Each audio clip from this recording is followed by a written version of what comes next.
Are you guys ready? You don't sound ready. That's more like it. Please give a warm welcome to the one and only Malcolm McDowell.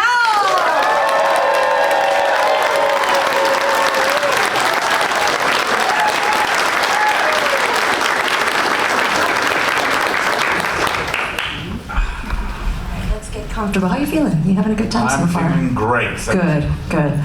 So we will get right into it. I'm curious about something that I just learned. So I know that you did an audio narration of a piece from the novel of A Clockwork Orange. I recently discovered that there is an AI version of the audiobook using your voice. Is that something? We'll sue their asses. That's what my question was going to be. Fucking. I'm telling you. Yeah, I discovered it literally today. What are you gonna do? Yeah, it just came out. Yeah, like a week. I found it on YouTube. So wait a minute. It's not on one of the DVDs, right? Not that I know of. It's on YouTube. It's just a video. You have to subscribe and pay to read it the only or listen to channel it. I watch.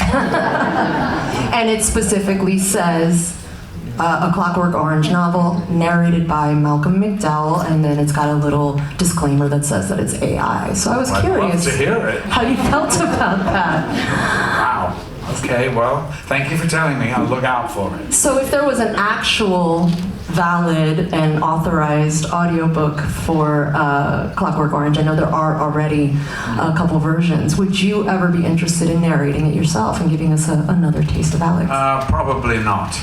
Because, I mean, I made the movie 55 years ago. I really have nothing more to say about it, except, God, how lucky was I to be cast and make the movie, with a great man and with a great cast. It was an extraordinary time. And, when that film came out, there was nothing like it. It was groundbreaking, and just the look was so extraordinary then. Now everybody's, copied it. All these fashion icons, Madonna and all these people, David Bowie dressed up as me with the eyelash, the whole thing. But, I'm happy to lend it to David Bowie because I was such a great fan. And he's such a great singer. I just loved his stuff, But, I think it's extraordinary. I guess AI is with us and we just have to get used to it. Agreed, it's not going anywhere, for good or for bad, I guess. Yeah. Okay, so my next question is, you've played so many different types of characters, but your villainous characters, sometimes they seem to embody like an elegant menace. What draws you to those psychologically complex roles? I'm not really drawn to them, they are drawn to me. If you start your career and have a big hit playing a psycho, then you're asked to play a lot of psychos. Because it kind of guarantees the studio or the financial people, hey, get in, he did one, we made money with it, let's do it again. And it's what they call, I guess, it's just casting, and that's what they do. They don't have that much imagination. You think Hollywood is the center of imagination. I have to say that it is exactly the opposite. I'm not saying I don't like it. There are things about it that I love, but it's really, it's kind of weird, but usually the heavy is the part to play. Because it's the most fun, and it's usually the part that's most further away from me as a person. And so I get to really be somebody horrifically bad, and they pay me for it. And I kind of love that, I think Helen Mirren said, because she'd just been in this Mobland thing, and Helen's used to playing the Queen and this, and she said it was so liberating to be so nasty. And I felt that pretty much my whole career. And to me anyway, and maybe you all feel this way as well, I feel like those are the most interesting roles, as opposed to the straight man type of roles. Yeah, you know, and also I try to make them all different, even though a lot of them are written the same way. And I go, deja vu, haven't I been in this before? But, you know, I always like to come somewhere from the left field to a character, and I always really try to find the humor in it if I can, which of course makes it even worse. But, you know, they are fun. I mean, but really, have I ever studied psychopaths? No. Not at all. I suppose if I was a method actor, I would, but my thing is, look, do as written and really enjoy it. And I think that's really a key, honestly, to my career, is that I have really enjoyed it. I love what I do, and I get a big kick out of it, and I can't believe they haven't found me out yet. So are you saying you have imposter syndrome? Huh? Are you saying you have imposter syndrome like the rest of us? No, I'm just saying that, you know, a young actor starting out in Liverpool, I would never have imagined to have had such a great long journey that I've had. You know, I've been very, very lucky. You know, there's a lot of really talented people around that never really get the breaks, and I've just been very lucky that, and you know, the way I became a film actor was by chance, because I went to see this director who just happened to be one of the great directors working in England. His name was Lindsay Anderson, and he was making a movie. It was my first movie, called If, which was about a revolution in a boys' school. And it really caused a tremendous furore when it came out. But how I got the part was, I met with him, we talked, it was very nice, and but I had to go for a second audition, which was the key one. It was either yes or no. And I was working at the Royal Court Theatre in London, doing a modern-day version of Twelfth Night. A horrendous production that everybody loved, one of those. And so I get to this theatre where the few that were auditioning were, and so the first thing the director said is, "Did you get the script?" And I went, "No, I didn't get the script." He went, "Oh, for God's sake!" And he screamed at the casting director, "But why didn't you get him a script? Get him a script!" So, I mean, it's a bit late, you know, to be giving me a script. We're going to be auditioning in 5 minutes. And at that moment, I look over and I see this beautiful girl, which I must admit distracted me somewhat. And I went, "Hello," and she like blanked me, you know. Okay. I looked at the script, and it was going in one ear and out the other. So, and then they went, "Okay." Well, I said, "I'm sorry, I'm going to have to hold the script because obviously I can't learn it in 3 minutes." But so we started the scene with this girl, and so I'm reading, and it says, "Mick passionately kisses girl." And I thought, well, lucky me. I'm thinking that as we're processing it, and she was behind, supposed to be a coffee bar. She was serving coffee, and I'm a customer. I pulled her over. They had a table. It was supposed to be the counter. I pulled her over the table, you know, and I kissed her, and our lips banged together, and there was blood of some kind. It was not romantic. She was a little feisty, and the next thing I know is that I am lying on the floor with tears running down my cheeks, because she had read the next line, or she knew it. "Girl viciously slaps me." Well, I learned that she didn't actually slap me, she punched me. And she was a little Cockney girl, and Jesus, she packed a punch. I didn't even see it coming.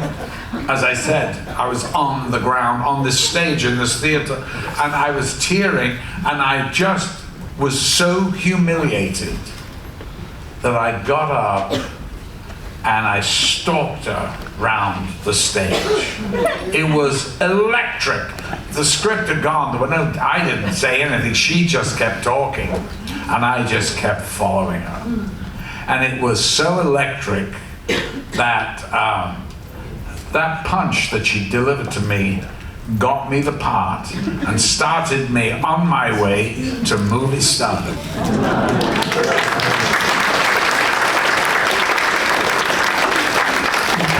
Excellent way to start your career.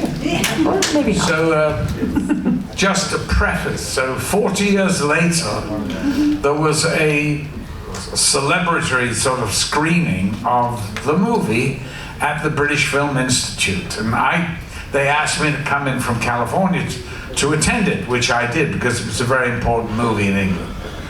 And in fact, it's the movie Kubrick saw and cast me as Alex, so it was doubly important.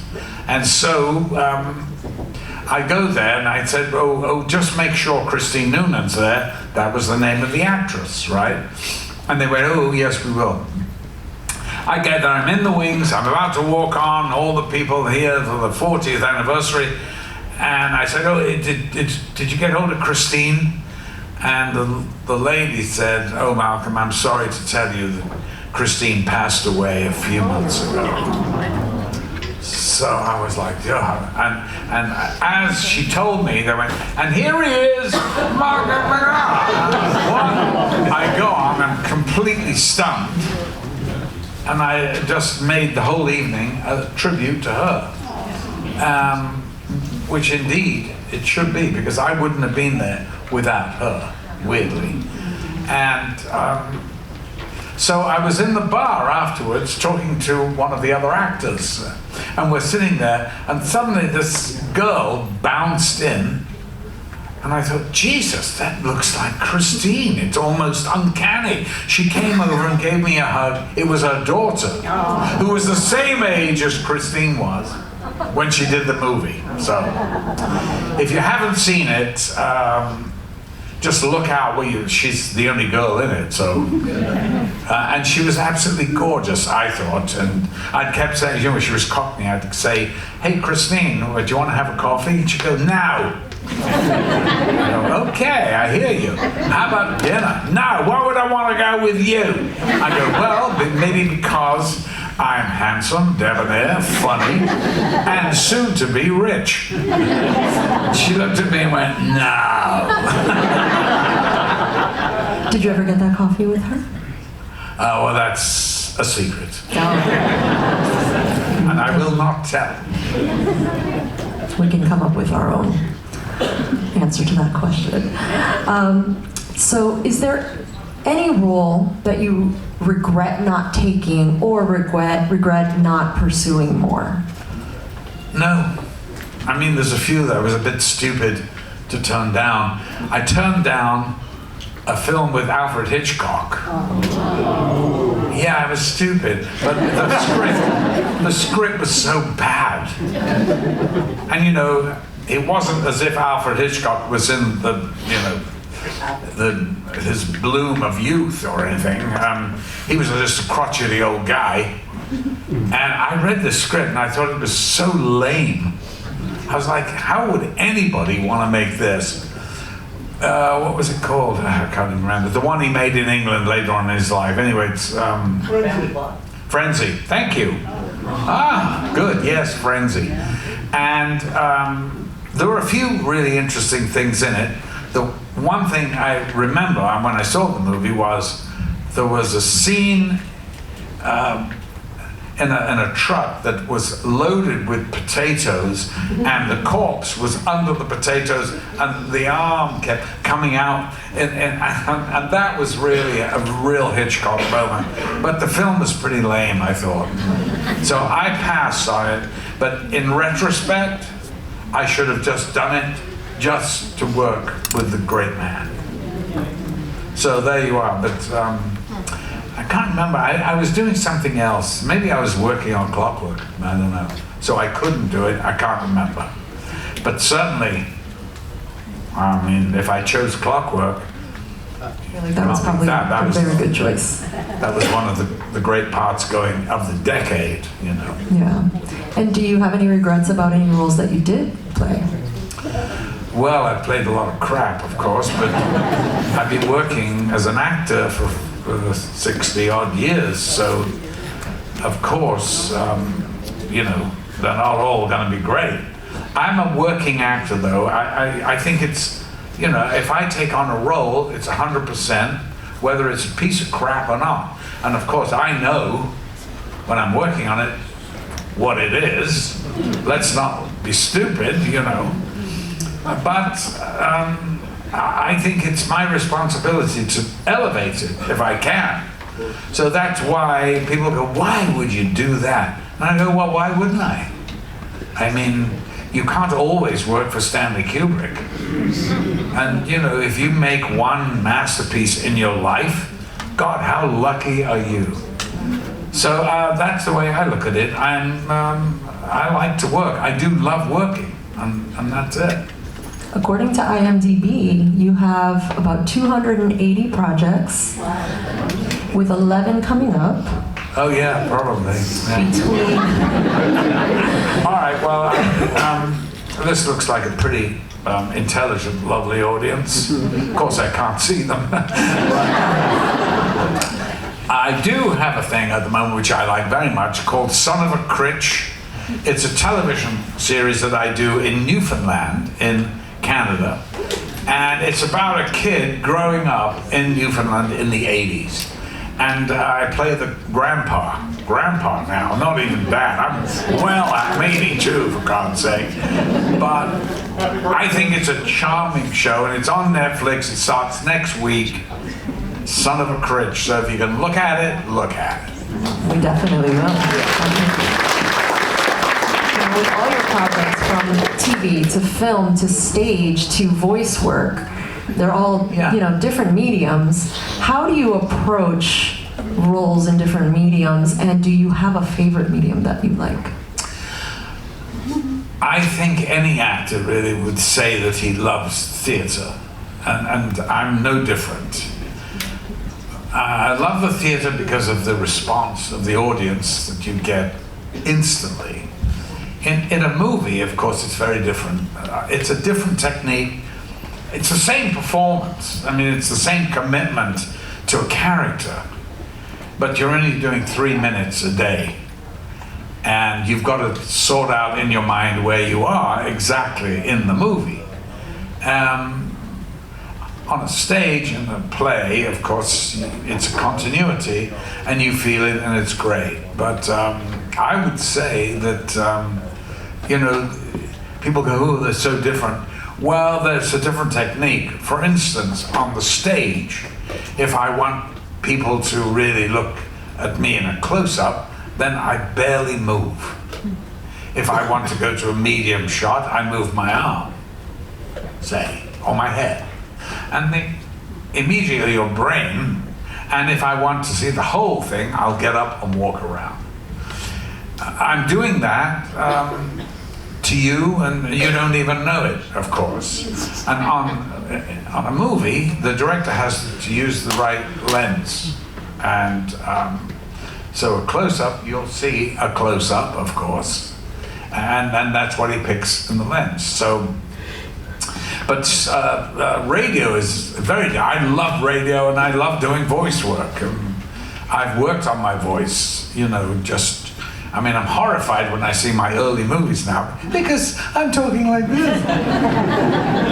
You think, oh my God, the balls have not dropped. It's really not that bad, but it seems that to me, and I'm going, oh my God. I was so embarrassed, is that I literally worked on my voice, you know, because of what I'd heard, and there's early work. But the early work is really the purest, before you know any technique at all. And so the early films really you know, just from instinct. And they're the best, of course. It's like children. They're the best actors there are. I mean, and it's true, don't ever work with kids, which of course I'm doing all the time, and animals. Yeah. Do you have a favorite project of yours that you would love to revisit? I really not. I mean, I suppose it would be fun to do a part twice with a lot of time in between. Well, it would be easy to learn the lines, of course, because it'd all start coming back, but no, I really don't think so. And honestly, I don't regret any part that I didn't get. I don't go around, worrying about things that I'm not offered. Otherwise, you'd go nuts, Of course, there are parts I could have played that I would have been a hell of a lot better than the people that played them. But I'm the only one who thinks so. You've played many characters in horror and even, horror adjacent type projects. In your career, what's the scariest thing that you've discovered about human nature in your work? Jesus, we're getting to the psychoanalyst couch now.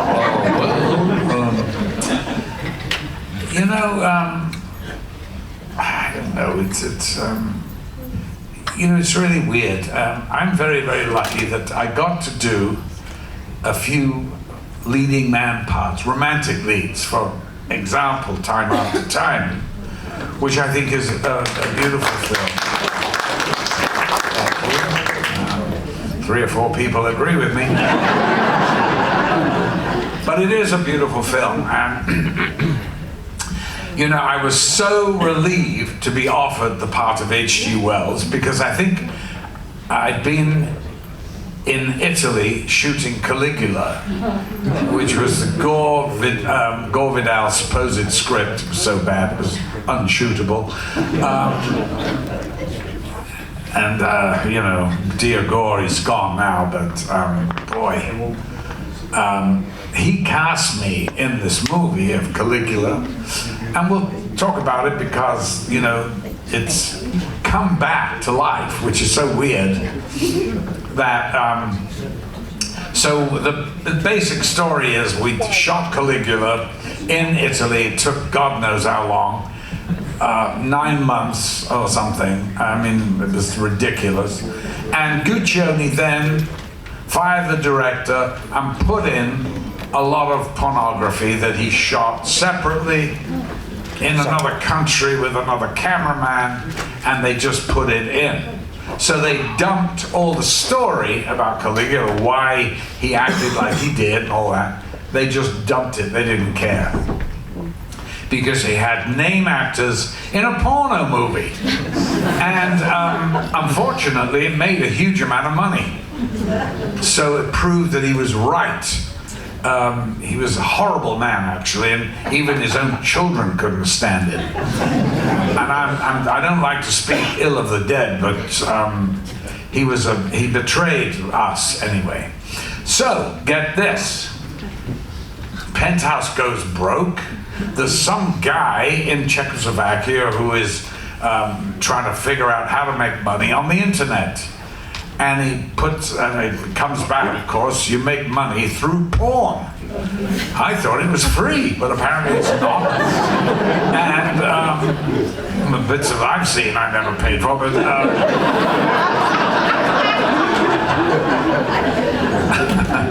so he then gets online and starts looking for things that he could buy. And there's Penthouse Pictures in a fire sale, and he buys it.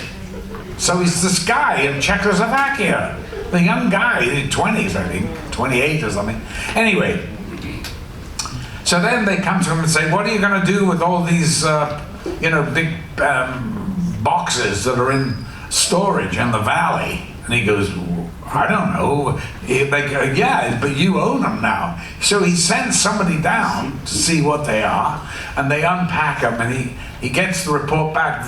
This is the negative of this movie, Caligula, and all the outtakes. There's 90 hours of movie that have never been seen, because he added all the porn that he shot himself, 40 minutes of it. So they get this guy who's a film, some kind of film, I don't know, expert or whatever it is. And he goes down, he starts to look at it. Then he transfers all that stuff onto computer disk, and that's over $1 million, by the way, to do it. So they were serious. So then he starts to edit it. And I mean, I was very skeptical. I didn't want to talk about it at all, because I had it, and it's too long ago. But a friend of mine said, Malcolm, you should see it. You take a look. And I did. I sat there on my bed in Newfoundland. I was shooting old pop. And then having to look at myself 47 years later in this movie, and I realized this is the movie I thought I made. So I went, you know what? If you want me to talk about it, I'd be happy to do it. And so, you know, it's a remarkable film. It's called Caligula, the Ultimate Cut, and it's a totally different movie in many ways. And for instance, Helen Mirren, who was in it, in the Guccione version, she's in it for 17 minutes. In this version, she's in it an hour. So it just shows you that all her stuff was dumped, and now you see a proper movie. And you know, it's gotten incredible reviews. I just can't believe they've revisited it and said it's a brilliant movie. Well, I'm glad that they did that, because now we have a new version that we can actually enjoy, which is the version you wanted to make. Raunchy, you know. So Mark Critch, you know, we're doing this family show in Newfoundland. He goes, well, Malcolm, maybe we could show it at the museum. I went, yeah. He goes, there's no porn, right? I went, cut the porn. They cut it out. He goes, oh, that's great. So we'll get like 800 people, you know, to come, and then we'll donate the proceeds to a children's cancer charity. And I went, that is such a great idea. So then he saw the movie, and I was on set, and he goes, Malcolm, I just need a word with you. I went, what? What's the problem? He goes, well, I saw the movie. I went, yeah. He goes, well, you said there was no porn. I went, well, there is no porn. And he goes, well, what about the wedding when Caligula fucks the bride and the groom? I went, well, that's not pornographic. That shows the man is obsessed with power. That is absolutely not porn. Porn is when it's just, you know, people banging each other for no reason. That's porn. Anyway, we never showed the movie to the old ladies of St. John's. We spared them that. I think we're going to start calling porn people banging for no reason. Change approved. In all the decades that you've been playing various characters in horror, how do you feel that the genre itself has evolved and changed, and how have storytelling and audience expectations evolved? I think that horror, I'm not personally a huge fan of horror. I hate to say it at a horror convention, but having said that, some of the most interesting movies are horror movies. I mean, to me, something like Rosemary's Baby is a classic movie in any genre. It's a great movie, I think. Or The Exorcist. They're amazing movies. Now, if you're talking about movies like that, then I'm all on board. They're brilliant. I just don't particularly like slasher movies, you know. They're kind of funny, basically. And you're not supposed to take them too seriously. And of course, I did work with Rob Zombie. And I love the guy. I love the guy. I really enjoyed doing that Halloween, actually. I had a great time. It was fun. And if you've ever seen the all the off-screen stuff that we did, you know, the gag reel, you can see we had, you know, we were just laughing all the time. I remember one scene of Michael Myers with an axe coming through the door, and there with a little scout. He comes into the door, and I think I said, "Hey, why not use the bell?" And the door wasn't even locked. Cut! Jesus, now we've got to put a new door on. I'm sorry. We are gonna have you guys ask some questions, so if you have a question you'd like to ask, go ahead and come on over to the mic and we will throw it to you shortly. I do want to ask you, is there a director, a current director that you haven't worked with yet that you would love to work with? Oh God, so many of the young ones, you know. I mean, I've never worked with Scorsese, not so young, of course, but I've always loved his work, you know, and I don't know, I really, here again, I've never thought about it because I don't want to disappoint myself. And so if you start going, oh, I'd love, if he asked me, yeah, there's lots of them. And I love working with first-time directors. I love to ruin them forever. But actually, it's so much fun. I mean, I worked with this guy who did Thelma, this movie Thelma with June Squibb, which is a wonderful film. I don't know whether you've seen it here, but you know, she's working with an actress who was 93 when I worked with her. She knew her lines, she hit the marks every time, and she was absolutely brilliant. And I'm thinking, oh my God, she set the bar so high. You know, what a delight. And I was really bummed out the Academy didn't nominate her. But you know, it didn't have any green screen, so hey, forget it. All right, we're gonna start with you. Thank you so much. Hi, Malcolm. Hi. We said hello earlier, Barbara. We did. Fellow Canadian. My question is, of all the characters you have played, is there one or more that were difficult for you to sustain? Well, I can't remember one, but I think in a way, you know, you've got to be careful not to, well, for instance, I did Oh Lucky Man with the great Lindsay Anderson. And of course, when we shot the whole thing and finished, and we're watching it, he goes, yes, in this scene you dropped the ball, you're completely out of character. I went, what? I went, oh, yes, you're right. Because I was working with these two wonderful character actresses, Mona Washbourne and Dandy Nichols, who I was a huge admirer of. And so when I worked with them, it was more Malcolm relating to these two ladies rather than Mick, who was the character in the movie. So he was quite right. And I suppose I was caught out there. And I said, why can't you just cut it? And he goes, too late. And by the way, the first scene I ever did in a movie, I had to do a sword fight in a gymnasium with these kids. And we were doing the sword fight. And it was my very first scene in a movie. And so I go to see the fight in the dailies 2 days later, because we were out of London, and I was horrified. My tongue was out.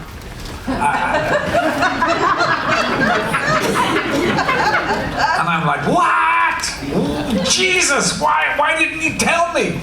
To the director, and he goes, well, I didn't notice, but It's big now. You definitely see it. I mean, we've got to reshoot it. He goes, don't be ridiculous. We can't reshoot it. We don't have the money. He goes, I'll just cut around it. But he said, let it be a lesson to you. Every time you're on camera, you've got to be aware of every single muscle in your face. And you know what? It was one of the biggest lessons I ever learned. Yeah. Well, thank you so much. Yes. Thank you for your question. All right, next. Spoke to you earlier. I was able to paint with Christiana Kubrick and Katharina Kubrick. Wow. And you came up, and it was his favorite film, A Clockwork Orange, until the copycat killings happened. And Stanley Kubrick was like, F this, I'm getting death threats, I'm pulling the movie. Did you get death threats after A Clockwork Orange? Did I get what? Death threats when the film when it hit, it caused such a I got death threats before Clockwork Orange. No, I have to say, no, but you never know the nutters that are around. You know, I had one that stalked me for like 30 odd years. It was the weirdest thing. And I mean, it was a girl, a woman. She thought that I was the, I don't know, the embodiment in spirit of Waylon Jennings, for Christ's sake. Now, I'm a big fan of Waylon Jennings, but holy God, I mean, of all the people you could pick, why me? Anyway, there was the weirdest thing, and she used to show up at my gate, and so I used to hide behind, if I was coming in the car. Woo! She's here, my kids were there. She's here, Dad. Get down, get down, get down. And it was a bit like that, but she was harmless, but you never know. So you didn't get any death threats after, because of After, no. Well, he pulled the film from London. He was like, no. Huh? When Stanley Kubrick pulled the film from London, England. I was not living in London. This is years later, maybe 5 years later. I don't know, but it's around there, 3 to 5 years later. He was getting, this is what Christiana Kubrick told me. He was getting death threats for him, his family. He went to Scotland Yard and they said, look, if you don't want to get any death threats, just withdraw the film, which he did. But the film had already played all over England, and it, you know, it natural process, it had been withdrawn because it had come to end of its shelf life. So, but he withdrew it, and so you couldn't see it in the UK for, I don't know, 20 years, until he passed away, and then the floodgates were opened. And then they started showing it again. And that's why. Anyway, did you have fun with Christiana painting? I'm a horrible painter. I just wanted to meet them. But yeah, so that, they caught on to me quick. They're so funny. They are, she told me was painting, they're brilliant painters. You can actually go, it's $150. You can go to the Kubrick estate and paint with them. Yeah. And she's a great painter. oh my gosh, she's so good. So Yeah. I did my thing. And this is, she was telling me stories about Kirk Douglas, and I'm like, ah! So she's, Randy, it's true. Your painting is shit. We can fix it. I love her. They're the most wonderful, normal people. She's a great woman. I can't afford her paintings though, but she actually touched mine up. It's hanging in the bathroom. Otherwise I'd throw her a shit. Yeah. Katharina and Christina touched it up, so I'm like, but yeah, you can and do go paint them because they're absolutely brilliant. And the stories they tell are Yeah, amazing. good. That's amazing. Well, Thank you nice so to much. talk to you. Yes. Thanks. Hi. So in terms of script writing, is there anything you're looking for as an actor when you open it? Like something that you'd like to see or something that really irks you? Well, there has to be something. You're absolutely right. I can't tell you what it is. It's something that's a sort of chemical thing. You read it, and it either immediately appeals. Well, some don't appeal, and then I keep going on, and suddenly you go, wow, actually, that's pretty cool. But I will tell you a story about a very lazy actor, me, I kept meeting this guy. He lived in Santa Monica, and I kept meeting this guy on the street. And I heard that he was a really cool documentary filmmaker, and he said, I've got this script I really want you to read. I went, okay, sure. You know, it's a lot of work reading a script. If you're going to be, critical about it, you have to really read it and, take it in. There's no skimming it. So I kept putting off reading it. I was working, and the last thing I wanted to do was read something that was never going to be made, or unlikely. So I kind of dropped the ball, and it was like maybe 2 months I hadn't read the script, and of course I bumped into him on the street, and I said, oh God, I'm so embarrassed, I'll start reading it today. And actually I did start reading it, and I got like maybe 20 pages in, and I thought, this is really cool. This is so bizarre. I went, I love it. I called him and I said, listen, I'm loving it. And he goes, really? I went, yeah. I mean, this is really well done. Yeah, well, I'm in on this. So I thought, that was a weird thing for him to say. Really? So I thought, better read on. I started reading. The next sequence, the guy goes into a bathroom, and he's got this stapler, a big stapler, and he starts putting staples into his thighs. And I'm going, whoa, wait a minute, what the hell? Well, the guy was into, pain. And the next thing is, the guy is in love with some scene in a factory filling pillows, and there's a machine that... and yeah, he's in love with the damn machine. And I'm going, this is absolute trash. Oh my God. And I've told this guy it's great because I only read 20 damn pages. Oh my God, he kept calling me, and I kept going, don't answer it, don't answer. And so I still haven't answered his phone. And he's probably still looking for an actor to fall in love with a machine that shoves feathers in pillows. I wish that was not true, but actually every word is true. Thank you so much. Next question. How did you become a part of Caligula? Like, how did you get casted for that movie? How did I come what? For Caligula, how did you get casted? How did I get cast? Mm-hmm. They saw Clockwork Orange. Oh, so they just connected the two. That's how I got cast. I was phoned by Gore Vidal. And I'll never forget, I was in my house in London, and I picked up the phone, and he goes, is this Malcolm? I said, yes. He said, this is Gore Vidal. And I went, there was a long pause, and I went, you mean the Gore Vidal? I mean, how many people are called Gore Vidal? And he said, look, I want to have lunch with you. I've got a proposition. I went, great. Well, yes. Of course, I just knew him as this, one of the great writers in America. And so he said, we'll meet at this place called the Penthouse Club. I went, you mean Penthouse?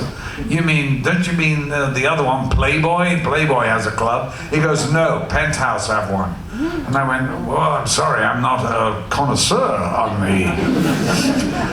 So we met there for lunch. And, it was ridiculous, the lunch, but...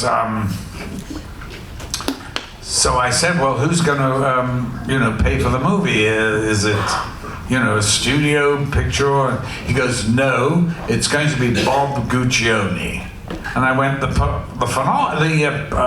pornographer. And he said, Malcolm, just think of him as one of the Warner Brothers.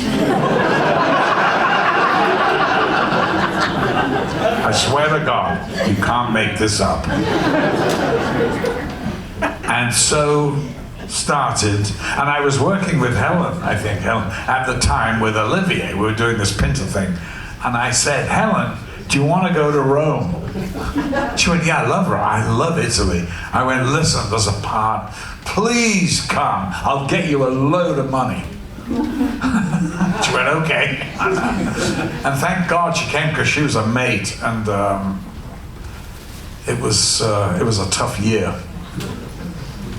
Thank you for your question. We have time for one, maybe two more questions. Hi, Malcolm. Lovely to see you again. Thank you.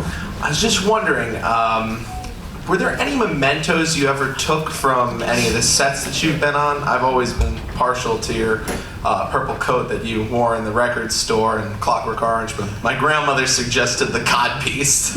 You could have had that purple coat. They just sold it at auction, and it went for nearly £50,000. Wow. Oh my God. I know, right? It was so ugly, that coat, that I couldn't even take it myself. I mean, I couldn't see myself wearing it around London. But, you know, I'm stupid that I don't take stuff. And then when these films become iconic, I mean, for instance, somebody said, your script is probably worth $500,000. And I went, my God, my ex-wife has it. So I called her and I went, look, I was generous on this. Could you, all those boxes you brought back from London, could you check and see if my script is there? She goes, it's not. I went, how do you know? She goes, I just know it's not. And that was that. So, end of story, you know. But that's another story. We'll keep this happy. Thank you for your question. Last one. I was wondering, what was like working on that episode of Tales from the Crypt? Say that one more time. What was it like working on the episode of Tales from the Crypt? Oh, it was fun. And dear George Wendt, what a lovely man he was, just passed. I really liked George a lot. And we had great fun because he had worked with a friend of mine called Ronnie Fraser, who was this actor who I'd worked with in a play, a Joe Orton play called Entertaining Mr. Sloan. And he played the brother of the leading character, Beryl Reed. He was her brother, and I was the sort of rent boy who had moved into her house, and you know, she's trying to get me into the sack, and then he comes in, and he goes, hello, what was the name again? He goes, you go to the gym, do you? You look quite worked out. No. He goes, can you drive? I'm looking for a chauffeur. I go, yeah, I can drive. He goes, good, well, my chauffeur. Well, you know exactly what's going down there. So Ronnie was one of my favorite people. I just adored him. And this was early days, you know, for me I was, I guess it was just after Clockwork, but around that time, Ronnie used to roll these joints that we'd smoke after the performance, and they were literally like Tampax size. But the pop was so weak. You know, this is not like California stuff that blow your mind. This is like, and also he never got the knack of cleaning it and taking the seeds out. So you'd be smoking away and it'd be like a firework. But he was one of my favorite people. I absolutely adored him. We used to go to see Bob Mitchum together. He'd go, Malk, Big Bob's in town. I'd go, we got to go to the Dorchester. And of course, Big Bob was in town, and he'd be sitting there with, of course, one of Ronnie's big joints. He goes, it's not really affecting me much. Has this got anything in it? You go, yeah, in English, it's really kind of weak. Anyway, he goes, listen, all right. He's doing this film in Ireland, right? Ryan's daughter. He goes, I'm sitting on a fucking rock. Lean is waiting for a seagull to go left to right. He goes, 3 months I'm sitting on that rock. He said, I'm sitting on it so long, the seaweed grown out of my ass. This is Bob Mitchum. We're listening to God, you know. We just adored the man. I just thought he was not only a great actor, he just had fun, you know. I don't know, I'm not married to him. That's a whole different story. But for us, we just had the greatest time. So there he is, the great one, Bob Mitchum. Thank you so much for your question. Well, did I answer the question? What was the question? what was it like to work on the episode of Tales from the Crypt? Oh, sorry. I got way late there, but I'm getting old, so... You went off on a tangent, that's okay, we enjoyed it. Tales of the Crypt, well, as I said, I am old, I can't remember a fucking thing about it. No, I just enjoyed very much. It was Elliot Silverstein was the director. Woo, where did I pull that one from? And dear old George. And it was fun, you know. The fact of a vampire working in a blood bank, I mean, that was fun. And, you know, it was 4 days, it was over, gone. So it doesn't stick that much in my memory, except that I enjoyed it, that's all. But then, as I've said, I pretty much enjoy everything. Even the dire ones. And that's the key, I think. Well, Thank we you all. are officially out of time. Thank you so much.